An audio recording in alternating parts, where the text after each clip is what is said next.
করোনার মৃত্যুর মিছিলে আরও 1.5 শতাধিক নাম। সর্বোচ্চ শনাক্তের হার চাঁদপুরে 49% উপরে।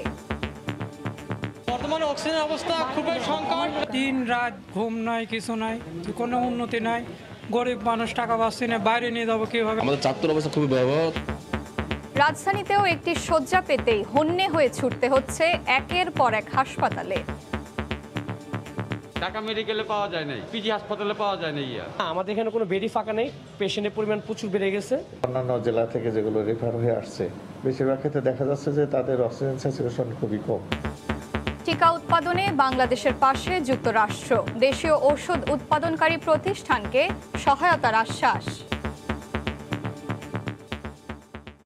দেখছিলেন প্রধান শিরোনাম। দুপুরের সময় সঙ্গে আছি আমি এশা হোসেন।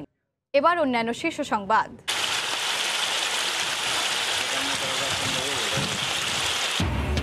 টানা বৃষ্টি ও পাহাড়ি ঢলে কক্সবাজারে পানিবন্দী 2.5 লাখেরও বেশি মানুষ। খাবার ও বিশুদ্ধ পানির সংকট। দুদিন ধরে তলিয়ে চট্টগ্রামের মা ও শিশু হাসপাতাল। রাজধানীতে চলতি মাসেই ডেঙ্গু আক্রান্ত শিশুর সংখ্যা বেড়েছে 10 গুণ। আরও সাবধান হওয়ার পরামর্শ। এডিস বিস্তার রোধে অভিযান অব্যাহত।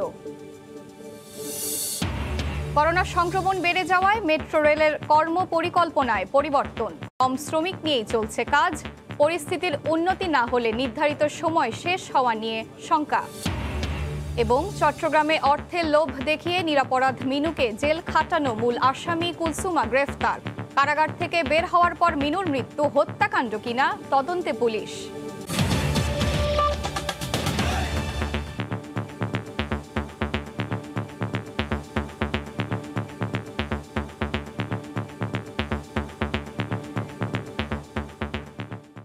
করোনা ছোবলে ভয়াবহ দুর্ভোগে সারা দেশ। 24 ঘন্টায় ঢাকার বাইরে করোনা ও উপসর্গ নিয়ে মারা গেছেন 184 জন। সবচেয়ে বেশি রাজশাহীতে 17 জন। সর্বোচ্চ শনাক্তের হার চাঁদপুরে 49.27%।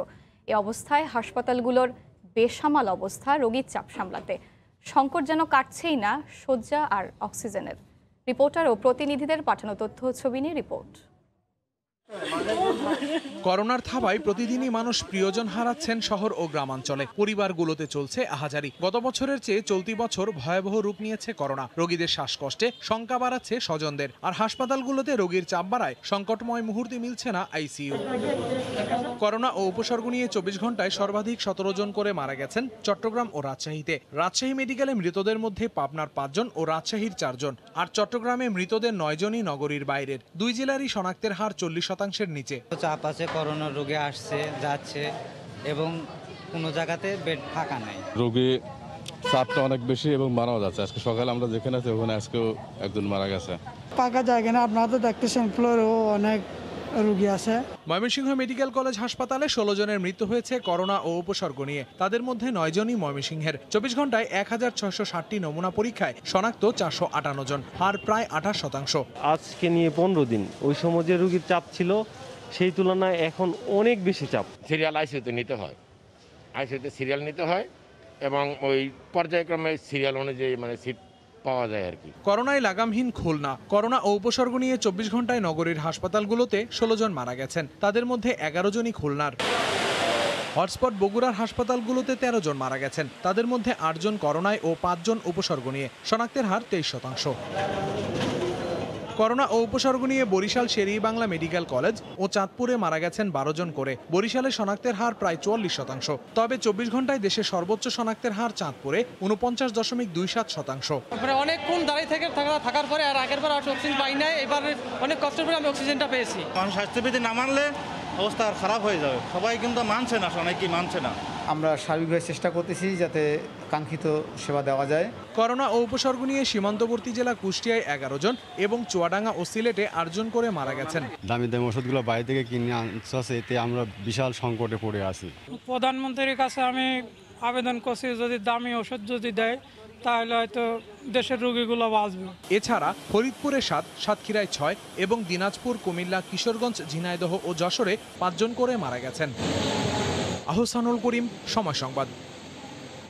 এই মুহূর্তে রাজশাহী মেডিকেল কলেজ হাসপাতালের সামনে আছেন রিপোর্টার রাকিবুল হাসান। সেখানকার করোনা পরিস্থিতি জানতে আমরা সরাসরি চলে যাচ্ছি তার কাছে।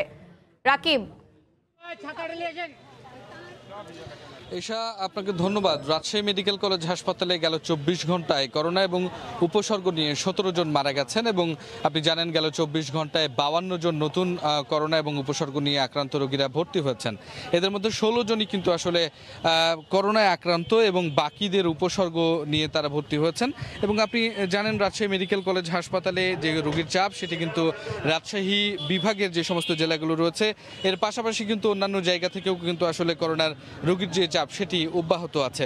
এবং রাজশাহী মেডিকেল কলেজ হাসপাতালে যে পিসিআর ল্যাব দুটি রয়েছে সেখানে কিন্তু প্রায় 200 জনের অধিক যে নমুনা সংগ্রহ করা হচ্ছে তাদের মধ্যে কিন্তু 124 জনের নমুনা কিন্তু পজিটিভ পাওয়া গেছে, যেটি শতাংশ প্রায় 28.09%, যেটি গেল দিনের থেকে প্রায় অনেকটাই বেশি। তো এই ক্ষেত্রে যেটি লক্ষ্য করা যাচ্ছে যে আসলে করোনার যে সংক্রমণ সেটি কখনো বাড়ছে কখনো কমছে এবং রাজশাহী মেডিকেল কলেজ হাসপাতালে যে রোগী আসার চাপ সেটিও কিন্তু একই অবস্থায় আছে, অর্থাৎ প্রত্যেক দিনই কিন্তু 50 বা 50 ঊর্ধ্ব কিন্তু করোনা রোগী এখানে আসছেন, ভর্তি হচ্ছেন, করোনা আক্রান্ত হয়েও আসছেন, উপসর্গ নিয়ে আসছেন। আজকে 24 ঘন্টায় যে হিসেবটি রাজশাহী মেডিকেল কলেজ হাসপাতাল দিয়েছে 52 জন ভর্তি হয়েছে, তার মধ্যে কিন্তু অধিকাংশই গ্রাম থেকে এসেছেন, অর্থাৎ 42 জন গ্রাম থেকে এসেছেন বলে আমাদেরকে জানানো হয়েছে। এবং এখন পর্যন্ত সকাল থেকে আমরা জরুরি বিভাগ থেকে যে তথ্যটি পেয়েছি 11 জন করোনা এবং উপসর্গ নিয়ে ভর্তি হয়েছেন এবং এখনও আমরা দেখছি বিভিন্ন জেলা থেকে উপজেলাগুলো থেকে যে অ্যাম্বুলেন্স সেখান থেকে কিন্তু রোগীরা আসছেন এবং অনেকেই আমরা দেখছি মারা গিয়ে কিন্তু অনেকে চলে যাচ্ছেন। এবং স্বজনরা যে দাবিটি করছে এসা সেটি হচ্ছে আসলে ভেতরে শয্যা সংকট নেই, কেননা 513টি শয্যার মধ্যে আজকে ভর্তি আছে 415 জন, আর শয্যা সংখ্যা যথেষ্ট রয়েছে কিন্তু আইসিইউ কিন্তু সংকট রয়েছে। এবং একই সাথে চিকিৎসকরা যেটি বলছেন যে আসলে যে লকডাউনটি চলছে সেটি যদি সঠিকভাবে মেনে না চলা যায় তাহলে যতটুকু আসলে প্রশমিত হচ্ছে সেটি আবারও বাড়তে পারে বলে তারা শঙ্কা করছেন। তো এসা রাজশাহী মেডিকেল কলেজ হাসপাতালের সামনে থেকে করোনা পরিস্থিতির এই ছিল আমার কাছে সর্বশেষ খবর। করোনা পরিস্থিতির সর্বশেষ খবর জানাচ্ছিলেন রাজশাহী থেকে সহকর্মী রাকিবুল হাসান। সরকারি হিসাব আর বাস্তবতা দুয়ের মধ্যে আকাশ পাতাল ফারাক। সরকারি হিসাবে মনেই হবে না দেশে কোভিড শয্যার কোনো সংকট আছে, অথচ করুণ বাস্তবতা হলো আইসিইউ তো দূরের কথা, একটি সাধারণ শয্যা পেতেই হন্যে হয়ে ছুটতে হচ্ছে একের পর এক হাসপাতাল। ফারুক ভুইয়া রবিনের রিপোর্ট।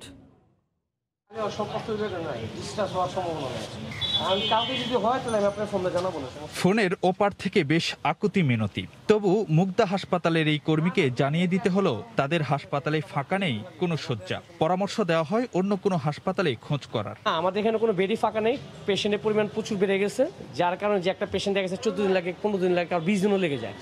দেখা গেছে নতুন করে ডিসচার্জ না হলে তো নতুন অ্যাডমিশন দিতে পারতেছে না কেউ। একটি শয্যা পেতে যখন এত হাহাকার তখনও স্বাস্থ্য অধিদপ্তরের হিসাবে দেখানো হচ্ছে এই হাসপাতালটিতে ফাঁকা আছে 75 শয্যা, যদিও হাসপাতালের নোটিশ বোর্ডে দেখানো হচ্ছে সব শয্যাই রোগীতে পূর্ণ। ঢাকা মেডিকেলে পাওয়া যায় নাই, পিজি হাসপাতালে পাওয়া যায় নাই, এখন মুক্ত হাসপাতালে চেষ্টা করতেছি, দেখি কি হয়, আল্লাহ ভরসা। সক্ষমতার চেয়ে কিছু রোগী বেশি আসছে এবং যেগুলো বিশেষ করে রেফার হয়ে আসছে বাইরে থেকে, বাইরে অন্যান্য জেলা থেকে যেগুলো রেফার হয়ে আসছে, বেশিরভাগ ক্ষেত্রে দেখা যাচ্ছে যে তাদের অক্সিজেন স্যাচুরেশন খুবই কম এবং তাদেরকে শুধু ভর্তি দিলেই হবে না, তাদের চাহিদা মতো অক্সিজেন সাপ্লাই দিতে হবে এবং কারোর ক্ষেত্রে আইসিইউ সাপোর্ট লাগবে, যেটা আমরা সাথে সাথে হয়তো দিতে পারবো না। স্বাস্থ্য অধিদপ্তরের হিসেব অনুযায়ী কেবল রাজধানীর সরকারি কোভিড নির্ধারিত হাসপাতালগুলোতেই ফাঁকা 1078 শয্যা, আর বেসরকারি হাসপাতাল মিলে 1500-এর বেশি, আইসিইউ 93টি। অথচ বাস্তবতা হলো ঢাকায় একটি শয্যা পেতেই ঘাম ছড়াতে হচ্ছে স্বজনদের। বাস্তবতার সঙ্গে সরকারি পরিসংখ্যানের কেন এত ফারাক? স্বাস্থ্য অধিদপ্তর বলছে হাসপাতালগুলোর দেওয়া তথ্যের ভিত্তিতে দেওয়া হচ্ছে রিপোর্ট। ওনারা যেভাবে তথ্য দেয় স্বাস্থ্য অধিদপ্তর থেকে সেভাবেই যায় তথ্যটা।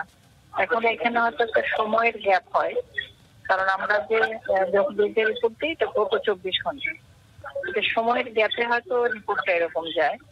এদিকে রোগী চাপ সামলাতে ফিল্ড হাসপাতালের পাশাপাশি সক্ষমতা বাড়ানোর কথা জানাচ্ছে কর্তৃপক্ষ। ফারুক ভুঁইয়া, রবিন, সময় সংবাদ, ঢাকা। এদিকে বাংলাদেশকে করোনার টিকা উৎপাদনে সহায়তা করবে যুক্তরাষ্ট্র। ওয়াশিংটন ডিসিতে দুদেশের মধ্যে অর্থনৈতিক অংশীদারিত্বের বৈঠকে আশ্বাস দেন মার্কিন পররাষ্ট্র দফতরের অর্থনৈতিক প্রবৃদ্ধি, জ্বালানি ও পরিবেশ বিষয়ক ঊর্ধ্বতন কর্মকর্তা মার্সিয়া বার্নিকাট। বাংলাদেশের ওষুধ উৎপাদনকারী প্রতিষ্ঠানকে টিকা উৎপাদনে সব ধরনের সহায়তারও আশ্বাস দেন তিনি। এদিকে বুধবার বাংলাদেশের অর্থনৈতিক বিষয়ে চলমান রোড শোর দ্বিতীয় পর্বে দেশের স্বাস্থ্যসেবা সহ বিভিন্ন খাতে বিদেশি ও প্রবাসীদের বিনিয়োগের আহ্বান জানানো হয়েছে। ওয়াশিংটন ডিসি থেকে হাসানুজ্জামান সাকির রিপোর্টার বিস্তারিত। দেশে বিনিয়োগের আহ্বান নিয়ে সিকিউরিটি এক্সচেঞ্জ কমিশন আয়োজিত বাংলাদেশ রোড শো এখন যুক্তরাষ্ট্রের রাজধানী ওয়াশিংটন ডিসিতে। এতে বিভিন্ন অঙ্গরাজ্য থেকে আসেন প্রবাসী বাংলাদেশিরা। তারা বিনিয়োগের সুষ্ঠু পরিবেশের উপর জোর দেন। প্রধানমন্ত্রীর বেসরকারি শিল্প ও বিনিয়োগ উপদেষ্টা সালমান এফ রহমান বাংলাদেশে আধুনিক প্রযুক্তি নির্ভর হাসপাতাল নির্মাণ সহ স্বাস্থ্যসেবায় বিনিয়োগের জন্য সবার প্রতি আহ্বান জানান। উপজেলা এবং জেলা পর্যায়ে যে হাসপাতালগুলি আছে এবং স্বাস্থ্য খাতে যে আপনার কাজগুলি করা হচ্ছে সেটাকে আরও শক্তিশালী করার জন্য বিদেশি বিনিয়োগটাও যদি আসে আমাদের সেটাকে আমরা স্বাগত।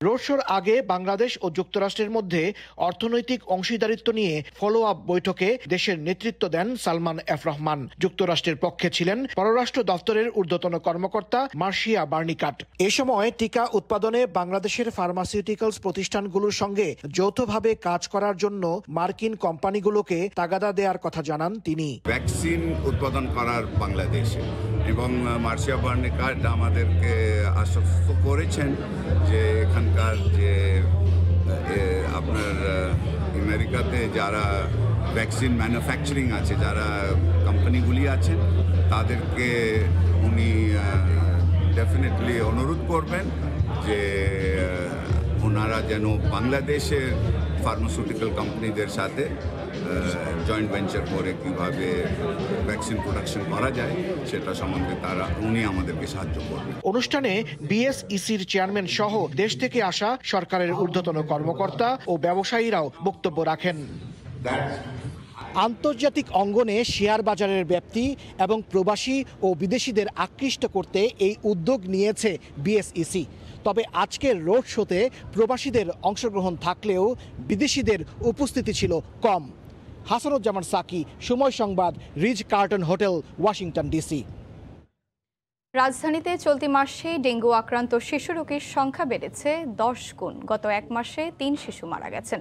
চিকিৎসকরা বলছেন, যেহেতু শিশুরা বেশি নাজুক, তাই তাদের ক্ষেত্রে আরও বেশি সাবধান হতে হবে। এদিকে প্রতি সপ্তাহে অন্তত একদিন 10 মিনিটের জন্য হলেও এডিস বিস্তারের স্থানগুলো ধ্বংসের আহ্বান জানিয়েছে উত্তর সিটি কর্পোরেশন। করোনার মধ্যেই নিয়ন্ত্রণহীন এডিসের হানা যেন মরার উপর খাড়ার ঘা। বাড্ডার দুর্গারানীর 2 সন্তানই আক্রান্ত ডেঙ্গু জ্বরে। পরমের আশায় বাদ দিয়েছিলেন তিনি। আগের চেয়ে মেয়ে অনেকটা সুস্থ হলেও ছেলে ওম হালদারের অবস্থা গুরুতর। আমার 2টা ছেলে মেয়ে আর কি ডেঙ্গুতে আক্রান্ত। একই রকম অবস্থা জাহানারা বেগমের ছেলেরও। কদিন আগে জ্বর ছিল 103 ডিগ্রি। 3 দিন পরে টেস্ট করালো ডেঙ্গু, করোনা, পরে ডেঙ্গু পজিটিভ আসছে আর কি। ডেঙ্গু নাকি করোনা, জ্বর হলে সেই সংখ্যায় অতিষ্ঠ নগরবাসী। আতঙ্ক লাগবে, করোনা প্লাস ডেঙ্গু যেহেতু একটা মারাত্মক জ্বর, আমাদের একটু ভয়ই লাগছে। চিকিৎসকরা বলছেন, ডেঙ্গু নিয়ে প্রতিদিন 4 থেকে 5 জন রোগী ভর্তি হচ্ছে শিশু হাসপাতালে। জানুয়ারি থেকে মে মাস পর্যন্ত 4 জন ভর্তি হলেও জুনে এই সংখ্যা ছিল 11 আর জুলাইতে তা 100 ছাড়িয়েছে। 3 দিন পরে এই দুর্ঘটনাগুলো ঘটে। সুতরাং এখনকার জ্বরটাকে আমাদের 2টা বেসিসে প্রায়োরিটি দিতে হবে, একটা করোনা, একটা ডেঙ্গু। এবং জ্বর আসলে আমাদের টেলিমেডিসিন যে সেবাগুলো আছে আমরা অযথা হাসপাতালে ভিড় না করে আমরা টেলিমেডিসিন সেবার মাধ্যমে। এদিকে কেডিস নিধনে মঙ্গলবার থেকে 10 দিনের অভিযান শুরু করেছে ঢাকা উত্তর সিটি কর্পোরেশন। বৃহস্পতিবার মগবাজারে মেয়র নগরবাসীকে সচেতন হওয়ার আহ্বান জানান। ডেঙ্গির থেকে বাঁচতে হবে, এই বাঁচার জন্য নিজেদের সতর্ক থাকতে হবে।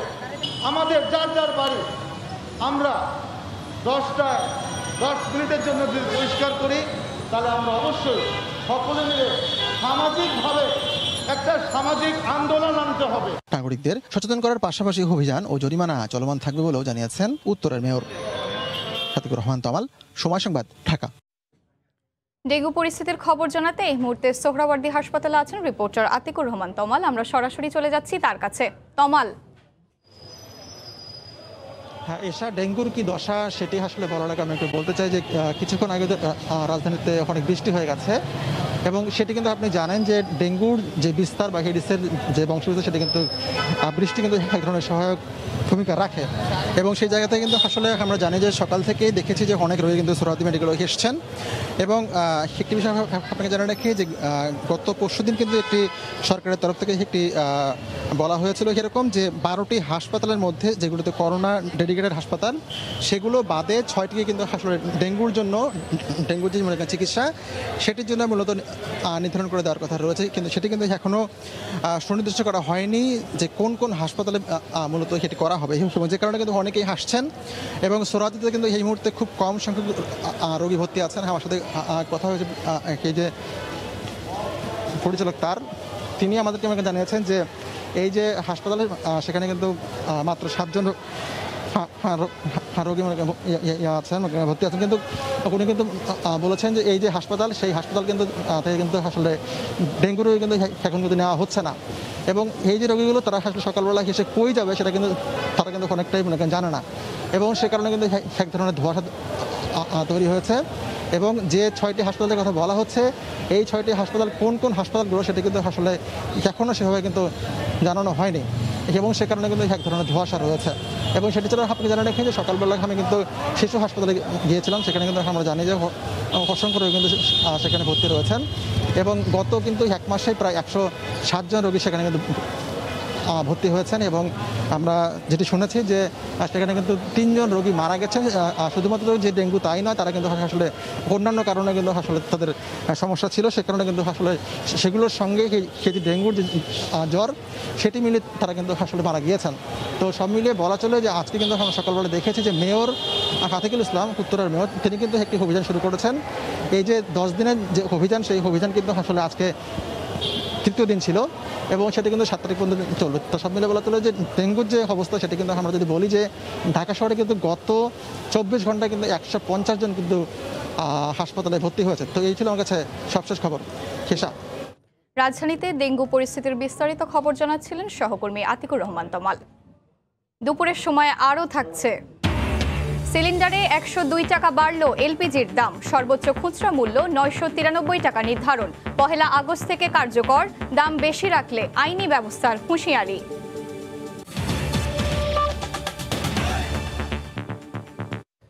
কক্সবাজারে ভারী বৃষ্টিপাত অব্যাহত থাকায় পানিবন্দী হয়ে পড়েছেন 2.5 লাখের বেশি মানুষ। বিশুদ্ধ পানি ও খাদ্য সংকটে চরম দুর্ভোগ পোহাচ্ছেন তারা। এখনও দুর্গতদের কাছে পৌঁছায়নি ত্রাণ সহায়তা। এই মুহূর্তে বাংলাবাজার এলাকায় আছেন রিপোর্টার সুজাউদ্দিন রুবেল। আমরা বিস্তারিত খবর জানতে সরাসরি চলে যাচ্ছি তার কাছে। রুবেল, কক্সবাজারে ভারী বৃষ্টিপাত এবং পাহাড়ি ঢলে এখনো পর্যন্ত গ্রামের পর গ্রাম পানিতে পানিবন্দী অবস্থায় আছে হাজার হাজার মানুষ। আমরা একটু যদি দেখতে পাই, দেখতে একটু চেষ্টা করব, এই যে পানির স্রোত সেটি আসলে কোনোভাবেই কমছে না। পুরো গ্রামের পর গ্রাম এখানে পানিতে নিমজ্জিত হয়ে আছে এবং এখানকার বেশ কিছু মানুষ ঘর ছেড়ে উঁচু স্থানে আশ্রয় নিয়েছে, আবার অনেকে ঘরের মধ্যে অবস্থান নিয়েছে। আমরা দেখতে পেয়েছি যে মানুষগুলো পানিবন্দী যারা আছে তারা চরম দুর্ভোগে রয়েছে। আমরা বেশ কিছু মানুষের সাথে আলাপ করেছি, তারা যে বিষয়টি বলছে গত 3 দিন ধরে তারা পানিবন্দী অবস্থায় আছে, আবার অনেকে অর্ধাহারে অনাহারে দিনাতিপাত করছেন এবং অনেকেই শিশু নিয়ে ঘরের উঁচু স্থানে তারা অবস্থান করছে। সব কিছু মিলিয়ে যে মানুষগুলো দুর্ভোগ সেটি কোনোভাবেই শেষ হচ্ছে না। কক্সবাজারে প্রায় 413টি গ্রামের প্রায় 55,000-এর অধিক পরিবার এখন পানিবন্দী আছে। সেটি পানি গতকাল রাতে একটু করে কমলো, আবার সকাল না হতে সে পানি আবার দ্বিগুণ হারে বৃদ্ধি পেয়েছে এবং পানিতে এখনও মানুষ পানিবন্দী অবস্থায় আছে। সব কিছু মিলিয়ে মানুষের যেমন দুর্ভোগ বেড়েছে, ঠিক তেমনি মানুষের মাঝে বিশুদ্ধ পানি এবং খাবার সংকটও তৈরি হয়েছে। সেই খাবার নিরসনে যে প্রশাসন থেকে যে চাহিদা কিংবা যে বরাদ্দ দেওয়া হয়েছিল সেটি এখনও পর্যন্ত অনেক জায়গায় আমরা বিতরণ করতে দেখিনি। তবে যে এখানে স্থানীয় জনপ্রতিনিধি রয়েছেন এবং এমপিরা রয়েছেন তারা রান্না করা খাবার বিতরণ করছে সেই দৃশ্যটি আমরা দেখতে পেয়েছি। তবে তারা বলছেন যে যারা রাজনৈতিক নেতারা আছেন তারাও বলছেন তারা সবাই একযুগে তারা কাজ করছেন। বন্যায় যারা কবলিত হয়েছে তারা বন্যা কবলিত মানুষগুলোকে যাতে খাদ্য সহায়তা দেওয়া হয় সেজন্য তারা সব ধরনের উদ্যোগ নিয়েছে। অন্যদিকে কক্সবাজারের জেলা প্রশাসন অতিরিক্ত চাহিদা প্রেরণ করেছে, যেখানে 400 মেট্রিক টন চাল এবং 20 লাখ টাকা চেয়েছে। তারা খুব দ্রুত এসব পেলে তারা দুর্গত মানুষকে দ্রুত সহায়তার আওতায় আনবেন বলে জানিয়েছেন। এছাড়াও রোহিঙ্গা ক্যাম্পও বেশ কিছু এলাকা প্লাবিত রয়েছে এবং পাহাড় ধসের একটি আশঙ্কা করা হচ্ছে। সবকিছু মিলিয়ে এসব মানুষকে রক্ষায় সব ধরনের প্রস্তুত গ্রহণ করা হয়েছে বলে জানিয়েছে প্রশাসনের পক্ষ থেকে। তো এটাই ছিল আমার কাছে কক্সবাজার থেকে সবশেষ। ভারী বৃষ্টিপাত অব্যাহত থাকায় কক্সবাজারে পানিবন্দী হয়ে পড়েছেন 2.5 লাখের বেশি মানুষ। এই বিষয়ে বিস্তারিত খবর জানাচ্ছিলেন সহকর্মী সুজাউদ্দিন রুবেল। এদিকে টানা বর্ষণে পানিতে তলিয়ে গেছে চট্টগ্রাম। বাসাবাড়িতে পানি ঢুকে পড়ায় চরম দুর্ভোগে পড়তে হয়েছে নগরবাসীকে। সেই সাথে মা ও শিশু হাসপাতালে জলাবদ্ধতার সৃষ্টি হওয়ায় দুর্ভোগের যেন শেষ নেই চিকিৎসা নিতে আসা রোগী ও স্বজনদের। বিস্তারিত জানাচ্ছেন পার্থপ্রতিম বিশ্বাস। বৃষ্টি হলেই পানিতে ভাসবে চট্টগ্রামের অন্যতম গুরুত্বপূর্ণ মা ও শিশু হাসপাতাল। এ যেন নিয়তি হয়ে দাঁড়িয়েছে। দূর দূরান্ত থেকে ছুটে আসা রোগী স্বজনকে পানি মারিয়ে যেতে হয় চিকিৎসার জন্য। বিশেষ করে ছোট শিশুদের নিয়ে অভিভাবকরা পড়েন চরম বিপদে। আসতে অনেক কষ্ট হইতেছে আমাদের। নোংরা পানি না, এগুলি কেমন লাগে, শরীরে চুলকায়। এই পানিটা তো আজকে একদিনে না, অনেক দীর্ঘদিনের সমস্যা। এটা অতি জরুরি সমাধান করার জন্য। কেবল হাসপাতাল নয়, পুরো শহর পানিতে থই থই। আগ্রাবাদ, সিডিএ, ব্যাপারীপাড়া, হালিশহর সহ শহরের বেশিরভাগ এলাকা পানির নিচে তলিয়ে যায়। জলাবদ্ধতার কবল থেকে কোনোভাবেই যেন মুক্তি মিলছে না নগরবাসীর। বাসাবাড়িতে পানি ঢুকে পড়ায় চরম দুর্ভোগে পড়তে হয়েছে বাসিন্দাদের। 25-30 বছর এই জায়গায় বসবাস করি, এ পর্যন্ত পানি দেখি। প্রত্যেকদিন দুপুরে জোয়ারের পানি উঠে যায়, যারা অফিসগামী মানুষ আছে তাদের সমস্যা হয়। এইখানে দীর্ঘদিন যাবতে নিচতলার মানুষ বসবাস করতে পারতেছে না এই জলাবদ্ধতার কারণে। বৃহস্পতিবার সকাল 9টা পর্যন্ত নগরীতে 164 মিলিমিটার বৃষ্টিপাত রেকর্ড করা হয়েছে। মাত্র 10 মিলিমিটার বৃষ্টি হলেই ডুবে যায় পুরো নগরী। বছরের পর বছর এমন চললেও দেখার যেন কেউ নেই। গত কয়েক বছর ধরে জলাবদ্ধতা নিরসনে চট্টগ্রাম উন্নয়ন কর্তৃপক্ষের 5,500 কোটি টাকার প্রকল্পের কাজ চলছে। প্রকল্পটি শেষ হলে চট্টগ্রামবাসী জলাবদ্ধতার অভিশাপ থেকে মুক্তি পাবে, এর প্রত্যাশা নগরবাসীর। মা ও শিশু হাসপাতাল থেকে পার্থপ্রতিম বিশ্বাস, সময় সংবাদ, চট্টগ্রাম। এই মুহূর্তে আগ্রাবাদে মা ও শিশু হাসপাতালের সামনে আছেন সহকর্মী পার্থপ্রতিম বিশ্বাস। বিস্তারিত জানতে আমরা সরাসরি চলে যাচ্ছি তার কাছে। পার্থ, ধন্যবাদ। আমরা এখন আছি নগরীর মা ও শিশু হাসপাতালের সামনের সড়কে। এই সড়কটির অবস্থাও একই, একদম বাইরের যে পরিবেশ সেটি প্রায় একদম জলাবদ্ধতায় পরিপূর্ণ। এই মুহূর্তে আবারও কিন্তু মুষলধারে বৃষ্টি শুরু হয়েছে। গতকাল 24 ঘন্টায় আজকে সকাল 9টা পর্যন্ত 164 মিলিমিটার বৃষ্টিপাত রেকর্ড করা হয়েছে। সেক্ষেত্রে সকাল থেকে আমরা দেখছি আজকে মুষলধারে থেমে থেমে বৃষ্টি হচ্ছে। চট্টগ্রামের যারা মানুষজন রয়েছে, বিশেষ করে এই আগ্রাবাদ ব্যাপারীপাড়া এলাকায় মা ও শিশু হাসপাতালের সামনের সড়কের আশেপাশে যে সাধারণ মানুষজন থাকে তাদেরকে চরম বেকায়দায় পড়তে হয়েছে। যারা দূর দূরান্ত থেকে রোগী নিয়ে হাসপাতালের দিকে আসছেন, ঢুকার ক্ষেত্রেও তাদেরকে চরম ভোগান্তিতে পড়তে দেখা গেছে। সেক্ষেত্রে হাসপাতালের ভিতরে নিচের তলায় যেমন পুরোপুরি পানিতে পরিপূর্ণ, তেমনি হাসপাতালের বাইরের পরিবেশটাও কিন্তু একই। সেক্ষেত্রে জলাবদ্ধতার কারণে সাধারণ মানুষকে চরম দুর্ভোগে পড়তে হচ্ছে, রোগীদেরকে চরম ভোগান্তিতে পড়তে হচ্ছে। হাসপাতালে যারা চিকিৎসক আছেন, নার্স আছেন, স্টাফ আছেন, তাদেরকেও চরম বেকায়দায় পড়তে হয়েছে। প্রতি বছর বর্ষা আসলে এই সড়কটিতে পানি উঠবে, হাসপাতালে পানি উঠবে, সেটি যেন এখন অনেকটাই স্বাভাবিক ঘটনা, সাধারণ ঘটনা হয়ে দাঁড়িয়েছে। কিন্তু যদি সিটি কর্পোরেশন বা সিডিএ সমন্বয় করে এখানে সড়কটি যদি একটু উঁচু করতো, তাহলে হয়তো এই ধরনের জলাবদ্ধতার হাত থেকে এই হাসপাতালটি ওই এলাকার মানুষজন রক্ষা পেতে পারত, এমন অভিযোগ করেছেন এই এলাকার সাধারণ মানুষজন। এবং তারা বলেছে এই এলাকার আশেপাশে যে নালা নর্দমা বা খালগুলো রয়েছে সেগুলো পরিষ্কার পরিচ্ছন্ন স্বাভাবিক নিয়মে না করার কারণেই সামান্য বৃষ্টিপাত বা প্রচুর বৃষ্টিপাতের কারণেও কিন্তু চট্টগ্রামের বিভিন্ন জায়গায় জলাবদ্ধতার সৃষ্টি হচ্ছে। আমরা সকাল থেকে যেটি দেখেছি নগরীর সিডিএ এলাকা, এছাড়া আগ্রাবাদ এলাকায় সব জায়গায় কিন্তু পানির নিচে অনেকটাই তলিয়ে গেছে পুরোপুরি বন্দর নগরী চট্টগ্রাম। আর এতে চরম ভোগান্তিতে পড়েছে সাধারণ মানুষজন, বিশেষ করে বাসা বাড়িতে পানি প্রবেশ করায়ও কিন্তু নিচের তলায় চরম ভোগান্তিতে পড়তে হয়েছে। আর মা ও শিশু হাসপাতালের দুর্ভোগ কিন্তু আজকে নতুন নয়, প্রতি বছর বর্ষা আসলেই মা ও শিশু হাসপাতালে পানি আসবে। এই এলাকার সাধারণ মানুষকে ভোগান্তিতে পড়তে হবে। মা ও শিশু হাসপাতালে যারা চিকিৎসা নিতে আসবে তাদেরকে বেকায়দায় পড়তে হবে, এটি যেন এখন অনেকটা নিয়মে পরিণত হয়েছে। তো এই নিয়ম থেকে কিন্তু বের হতে চায় এখানকার সাধারণ মানুষজন। কর্তৃপক্ষ এই বিষয়ে নজর দিবেন, এটি তারা প্রত্যাশা করছেন। তো এই ছিল আমার কাছে এখনো পর্যন্ত নগরীর আগ্রাবাদ এলাকা থেকে এখানকার সর্বশেষ খবর। টানা বৃষ্টিতে পানিতে তলিয়ে গেছে চট্টগ্রাম, সে বিষয়ে বিস্তারিত খবর জানাচ্ছিলেন চট্টগ্রামের মা ও শিশু হাসপাতালের সামনে থেকে সহকর্মী পার্থপ্রতিম বিশ্বাস। করোনা সংক্রমণের ঊর্ধ্বগতির প্রভাব পড়েছে মেট্রো রেল প্রকল্পে। বর্তমান পরিস্থিতিতে প্রকল্পের যেসব এলাকায় তুলনামূলক কম লোক দিয়ে কাজ করা যায় কেবল সেখানেই কাজ চলছে, মানা হচ্ছে কঠোর স্বাস্থ্যবিধিও। তবে এমন অবস্থা বেশি দিন চললে নির্ধারিত লক্ষ্য অর্জনে বাধা হতে পারে বলে মনে করেন প্রকল্পের ব্যবস্থাপনা পরিচালক। আবারও করোনা সংক্রমণের ঊর্ধ্বগতির ধাক্কা সামাল দিতে হচ্ছে মেট্রো রেল কর্তৃপক্ষকে। তবে এবার কিছুটা ভিন্ন কৌশলে এগোচ্ছেন তারা। বেছে বেছে যেসব জায়গায় কাজ করতে তুলনামূলক কম জনবল দরকার হচ্ছে সেসব এলাকায় এই কঠোর বিধিনিষেধের মধ্যেও কাজ চালিয়ে যাচ্ছেন তারা। প্রকল্প এলাকায় এসে দেখা গেছে আগের চেয়ে কিছুটা হলেও পরিবর্তন এসেছে কাজের ধরনে। বিশেষ করে মানা হচ্ছে কঠোর স্বাস্থ্যবিধি। মেট্রো রেল কর্তৃপক্ষ বলছে অবস্থা বুঝেই এখন নেওয়া হচ্ছে ব্যবস্থা। নতুন কর্মপরিকল্পনায় তুলনামূলক কম লোক সমাগমে কাজ হয়, প্রকল্পের এমন কাজগুলোকেই এগিয়ে নিচ্ছেন তারা। এই পরিস্থিতিতেও এমআরটি লাইন 6 বা অন্যান্য যে এমআরটি লাইন সেগুলোর কাজ বন্ধ হয়ে নাই, সেগুলোর কাজ চলছে। তবে কাজগুলো আমরা করতে যেই জায়গাগুলোতে স্বাস্থ্যবিধি মেনে শারীরিক দূরত্ব বজায় রেখে যেই জায়গায় কাজগুলো করা সম্ভব সেই কাজগুলোকে আমরা প্রায়োরিটি দিচ্ছি।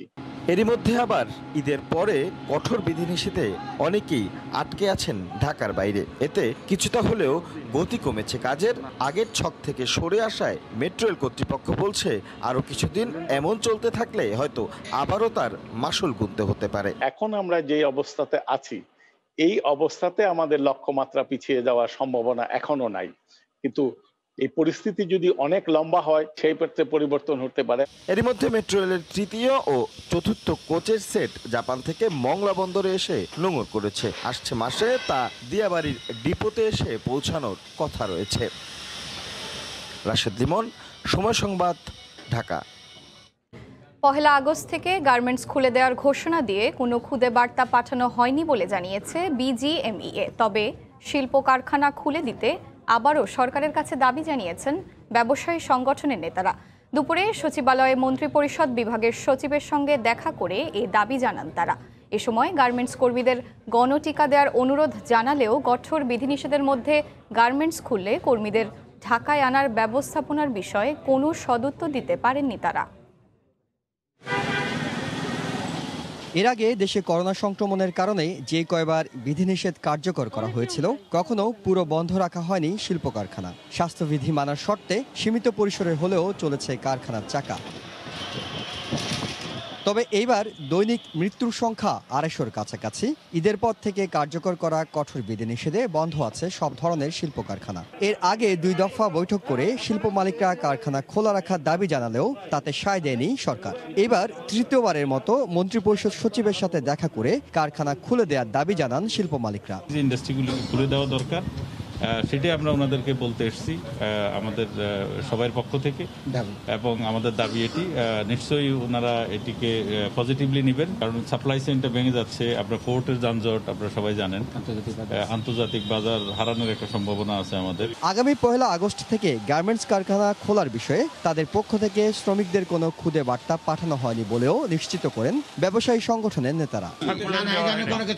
এই ধরনের কোনো কিছু না, সরকার যখন আমাদের খোলা অনুমতি দিবে তখন থেকেই আমাদের ফ্যাক্টরি খুলবে। লকডাউনের ভিতরে কারখানা খুললে শ্রমিকরা বাড়ি থেকে আসবেন কিভাবে প্রশ্ন ছিল তাদের কাছে। অনেক দিন একটা বন্ধ থাকার কারণে সবকিছুরই একটা সাপ্লাই চেনে একটা শর্টেজ হয়। এটা শুধু আমাদের এক্সপোর্টে যেটা আছে তার সাথে সাথে লোকালও, তারপরে পোর্টে আপনারা জানেন যে পোর্টের অনেক ইম্পোর্টেড মাল আসে। ফ্যাক্টরিগুলো না খুলে, শিল্প প্রতিষ্ঠান না খুলে, তাহলে পোর্ট থেকে সেই কন্টেনারের মাল রিলিজ না করলে পোর্টটাকেও একটা কনজেশনের দিকে চলে যাচ্ছে। তো সবকিছু বিচার বিবেচনা করে আমাদেরকে সব ধরনের শিল্প প্রতিষ্ঠান খুলে দেওয়ার জন্য অনুরোধ করে। একই সঙ্গে গণটিকার আওতায় গার্মেন্টস কর্মীদের আনার অনুরোধ জানিয়েছেন তারা। ইহসান জুয়েল, সময় সংবাদ, ঢাকা। আবারও বাড়ল এলপিজি সিলিন্ডারের দাম। ভোক্তা পর্যায়ে 12 কেজির সিলিন্ডারের দাম 102 টাকা বাড়িয়ে সর্বোচ্চ খুচরা মূল্য 993 টাকা নির্ধারণ করেছে বিইআরসি। 1 আগস্ট থেকে কার্যকর হবে নতুন এই দাম। দেশের বাজারে কেউ নির্ধারিত দামের বেশি রাখলে তার বিরুদ্ধে আইনি ব্যবস্থার হুঁশিয়ারি দিয়েছেন সংস্থার চেয়ারম্যান। আন্তর্জাতিক বাজারের সাথে দেশের বাজারের তরলীকৃত প্রাকৃতিক গ্যাসের দাম গত এপ্রিল থেকে সমন্বয় করা হচ্ছে প্রতি মাসেই। গত মাসে বেসরকারি পর্যায়ে 12 কেজি এলপিজি সিলিন্ডারের দাম 49 টাকা বাড়িয়ে করা হয় 891 টাকা, যা চলতি মাসে কার্যকর আছে। এবার আবারও সিলিন্ডার প্রতি 102 টাকা বাড়িয়ে নতুন দাম নির্ধারণ করল বাংলাদেশ এনার্জি রেগুলেটরি কমিশন। ভোক্তা পর্যায়ে প্রতি 12 কেজি বোতলজাতকৃত এলপিজির মূসক সহ মূল্য 993 টাকায় সমন্বয় করা হয়েছে।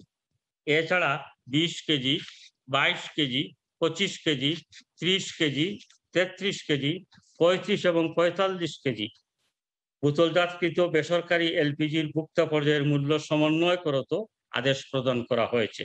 দেশের বাজারে বিইআরসি নির্ধারিত দামের চেয়ে বেশি দরেই বিক্রি হতে দেখা যায় গ্যাস সিলিন্ডারের। বিভিন্ন গণমাধ্যমের তথ্যের পাশাপাশি ভোক্তা পর্যায়ের অভিযোগ আছে বাড়তি দামের। এসব অভিযোগের সুনির্দিষ্ট তথ্য খতিয়ে দেখতে বাজার পর্যবেক্ষণে 5 সদস্যের কমিটি গঠন করা হয়েছে বলে জানান বিইআরসি চেয়ারম্যান। আমাদের আদেশ সমূহে যে মূল্য নির্ধারিত বা সমন্বয় করা হয়েছে সেইগুলো যাচাই বিভিন্ন জেলায়, বিভাগে এবং কেন্দ্রে যাচাই করে তারা প্রতিবেদন দিবে।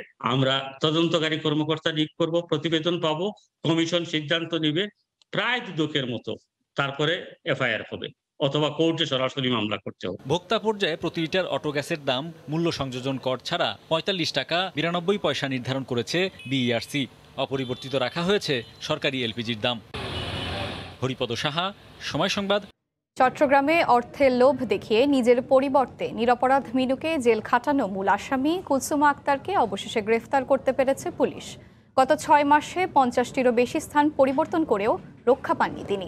বৃহস্পতিবার ভোররাতে নগরীর পতেঙ্গা এলাকা থেকে পুলিশ তাকে গ্রেফতার করে।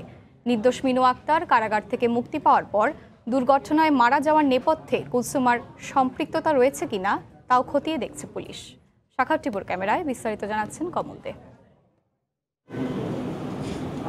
চট্টগ্রাম নগরীর কোতোয়ালি থানায় পুলিশের জিজ্ঞাসাবাদের মুখোমুখি হত্যা মামলায় যাবজ্জীবন সাজাপ্রাপ্ত আসামি কুলসুমা আক্তার নিজেকে রক্ষা করতে বিভ্রান্তকর তথ্য দিচ্ছে পুলিশকে। অথচ পুলিশের কাছে কুলসুমা আক্তার একজন ভয়ঙ্কর আসামি। আর তার মূল কারণ, কুলসুমা আক্তার হত্যা মামলায় আদালত থেকে যাবজ্জীবন সাজাপ্রাপ্ত হওয়ার পরও তার পরিবর্তে দীর্ঘদিন কারাভোগ করতে হয় মিনু আক্তার নামে অপর এক নির্দোষ নারীকে। বিষয়টি নজরে আসলে মিনু আক্তারকে মুক্তি দেওয়ার পাশাপাশি গ্রেপ্তার করার নির্দেশ দেওয়া হয় কুলসুমাকে। শেষ পর্যন্ত বৃহস্পতিবার ভোরে তাকে গ্রেপ্তার করে পুলিশ। সে অত্যন্ত চালাক চতুর প্রকৃতির মহিলা।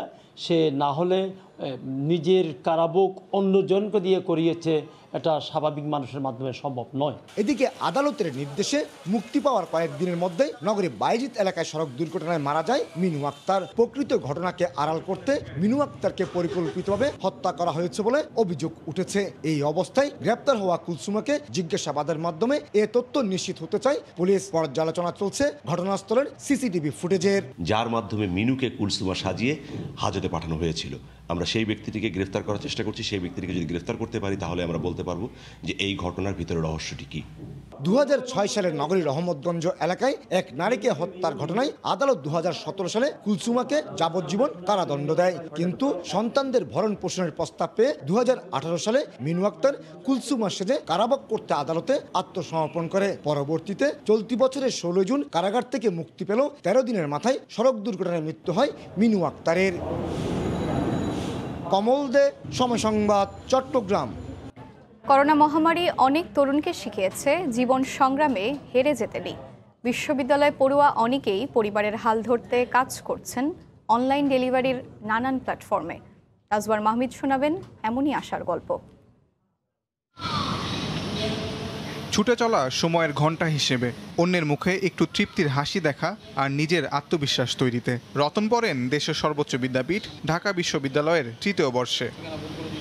টিউশনির আয় বন্ধ, জীবিকার তাগিদে যুক্ত হয়েছেন মানুষের বাসায় খাবার ডেলিভারির একটি অনলাইন প্ল্যাটফর্মে। মাস শেষে যা আয় হয় তা দিয়ে কোনো রকমের রাজধানীতে টিকে থাকার খরচটা চলে যায়। করোনার সময় যখন বিশ্ববিদ্যালয় বন্ধ হয়ে গেল তখন আমি বাসায় চলে গেলাম। লং টাইম বন্ধ হচ্ছে, এই জন্য প্রায় ডিপ্রেশনে ছিলাম প্রায় অনেক দিন। ঢাকাতে চলে আসার পরে ফুড পান্ডায় কাজ করা শুরু করি। লকডাউনের এই পরিস্থিতিতে যারা সহজেই খাবার হাতে পেয়ে যাচ্ছেন, অনেকেই এই তরুণদের কাজকে দেখছেন সম্মানের চোখে। এটা অবশ্যই আমাদেরকে হেল্পফুল, আমাদের বাসা থেকে বের হতে হচ্ছে না। অর্ডার দিয়ে ঘরে এসে পৌঁছে দেয়, এটা তো আমাদের সেফটির জন্য অনেক ভালো। দিন থেকে রাত অবিরামে ছুটে চলায় ঝক্কিও কম নয়। সমাজের বদ্ধমূল ধারণার কারণে অনেকে পরিবারের কাছ থেকে লুকিয়েই করছেন এই কাজ, আবার অনেকের দৈনিক আয়ের পুরোটাই চলে যায় জরিমানায়। আমার পরিবার আসলে সত্যিকার অর্থে জানে না যে আমি এটাতে আছি। আমার বাসায় জানে যে আমি অন্য চাকরিতে আছি। একটা অর্ডারে আমরা 30 টাকা 28 টাকা পাই, খাবার নষ্ট হয়ে যায়। তো যদি 200-300 টাকার বেশি হয় খাবারটা, তখন আর কি আমাদের নিজেদের পকেট থেকে টাকাটা দিতে হয়। খাবারটা ডেলিভারি দিয়ে আসে, দেখলাম যে আমার সাইকেলটা নেই, তখন মনে করেন আমার কি যে একটা অবস্থা হয়। স্পর্শ বাঁচানোর এই সময়ে ঝুঁকি নিয়ে চলে দিন, তাই তাদের কণ্ঠেই উঠে আসলো টিকার প্রয়োজনীয়তা। বিভিন্ন কাস্টমারের সাথে হাতে হাত দেওয়া পড়ে, ওদের লিফটের ভিতরে যায়, লিফটের বেল চাপা হয়। ভ্যাকসিনটা আমাদের দরকার। কোনো কাজই ছোট নয়।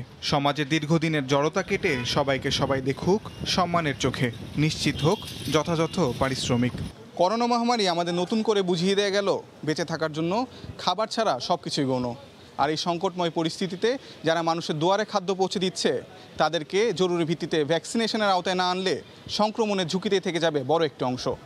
তাজওয়ার মাহমিদ, সময় সংবাদ, ঢাকা।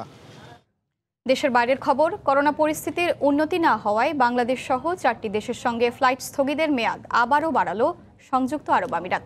এর আগে 28 জুলাই পর্যন্ত যাত্রী পরিষেবা বন্ধের সিদ্ধান্ত থাকলেও সেই মেয়াদ বাড়ানো হয়েছে 7 আগস্ট পর্যন্ত। এতে উৎকণ্ঠায় প্রবাসী বাংলাদেশিরা। শিবলি আল সাদিকের রিপোর্ট। বাংলাদেশ সহ 4টি দেশের সঙ্গে ফ্লাইট স্থগিতের মেয়াদ বাড়িয়েছে সংযুক্ত আরব আমিরাতের এভিয়েশন কর্তৃপক্ষ। সে অনুযায়ী 7 আগস্ট পর্যন্ত বাংলাদেশ, ভারত, পাকিস্তান ও শ্রীলঙ্কার সঙ্গে সব ফ্লাইট স্থগিত করেছে এমিরেটস এয়ারলাইন্স, বিমান বাংলাদেশ সহ অন্যান্য এয়ারলাইন্সগুলো। করোনা সংক্রমণ এখনও নিয়ন্ত্রণে না আসায় আবারও এই সিদ্ধান্ত নেওয়া হয়েছে বলে জানিয়েছে কর্তৃপক্ষ। আবারও ফ্লাইট স্থগিতের ঘোষণায় প্রবাসীদের উৎকণ্ঠা আরও দীর্ঘায়িত হয়েছে। বারবার ফ্লাইট স্থগিতের কারণে আমরা প্রবাসীরা অনেক বিপাকে আছি। বিশেষ করে লাস্টে বলা হয়েছিল যে 31 জুলাই পর্যন্ত ফ্লাইট স্থগিত আছে, এখন আবার বলা হইতেছে যে 7 আগস্ট পর্যন্ত ফ্লাইট স্থগিত। তো এইভাবে ফ্লাইট যদি দিন দিন বাড়তে থাকে, স্থগিত বাড়তে থাকে, আমরা কিন্তু সমস্যার মধ্যে পড়ে যাব। বিশেষ করে আমরা যারা ভ্যাকসিন দিয়ে দিয়েছি তাদের জন্য কিন্তু একটা ব্যবস্থা করা দরকার। এর আগে 28 জুলাই পর্যন্ত বাংলাদেশ সহ 4টি দেশের যাত্রীদের জন্য আমিরাতে প্রবেশ নিষিদ্ধ ঘোষণা করা হয়েছিল। তবে কূটনীতিক visa, golden visa, silver visa ও শীর্ষ পর্যায়ে ব্যবসায়ীদের জন্য স্বাস্থ্য বিধি মেনে আমিরাত প্রবেশে শিথিলতা রাখা হয়েছে। সংযুক্ত আরব আমিরাত থেকে যারা বাংলাদেশে গিয়েছে, অনেকেরই ভিসা এক্সপায়ার হয়ে গেছে, অনেকে ছুটির টাইম ওভার হয়ে গিয়েছে। মাননীয় প্রবাসী কল্যাণ মন্ত্রী মহোদয়ের কাছে সংযুক্ত আরব আমিরাতের দূতাবাসে যোগাযোগ করে কমসে কম বাংলাদেশে যারা ভ্যাকসিন কমপ্লিট করেছে তাদেরকে তাদের ফ্লাইটের ব্যবস্থা করে দেওয়ার জন্য আমি একজন প্রবাসী হিসাবে অনুরোধ জানাচ্ছি। এদিকে সাধারণ প্রবাসীদের মধ্যে অনেকে আমিরাতে নির্বিঘ্নে প্রবেশের জন্য ইতিমধ্যে টিকাদান সম্পন্ন করেছেন। বারবার ফ্লাইট স্থগিত ঘোষণার কারণে চরম উৎকণ্ঠায় দিন পার করছেন তারা। শিবলি আল সাদিক, সময় সংবাদ।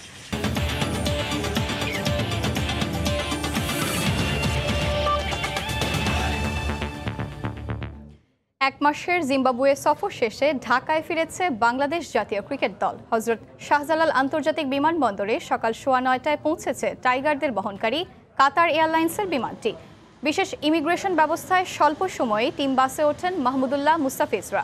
মূলত টি20 স্কোয়াডের 16 ক্রিকেটার ফিরেছেন আজ। আসন্ন অস্ট্রেলিয়া সিরিজের বায়ুবাবলের বাধ্যবাধকতা থাকায় সরাসরি টিম হোটেলে উঠেছেন ক্রিকেটার এবং কোচিং স্টাফরা। এর আগে জিম্বাবুয়ের বিপক্ষে ইতিহাস গড়ে পূর্ণাঙ্গ সফরে প্রথমবারের মতো টিম ফরম্যাটে সিরিজ জয় করে টাইগাররা। আমাদের তো সবসময় লক্ষ্য থাকে যে আমরা প্রত্যেকটা টিমের সঙ্গে, আমি অস্ট্রেলিয়ার সঙ্গে জিততে চাই, ভারতের সঙ্গে, ইংল্যান্ডের সঙ্গে, প্রত্যেকদিন।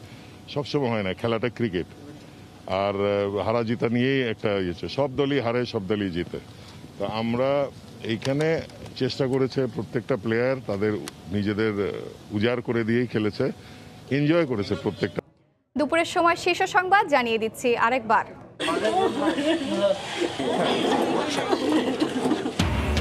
করোনায় আরও 1.5 শতাধিক মৃত্যু। শয্যা পেতে হন্যে হয়ে ছুটতে হচ্ছে একের পর এক হাসপাতালে। টিকা উৎপাদনে দেশীয় প্রতিষ্ঠানকে সহায়তার আশ্বাস যুক্তরাষ্ট্রের। রাজধানীতে চলতি মাসে ডেঙ্গু আক্রান্ত শিশুর সংখ্যা বেড়েছে 10 গুণ। আরও সাবধান হওয়ার পরামর্শ। এডিস বিস্তার রোধে অভিযান অব্যাহত।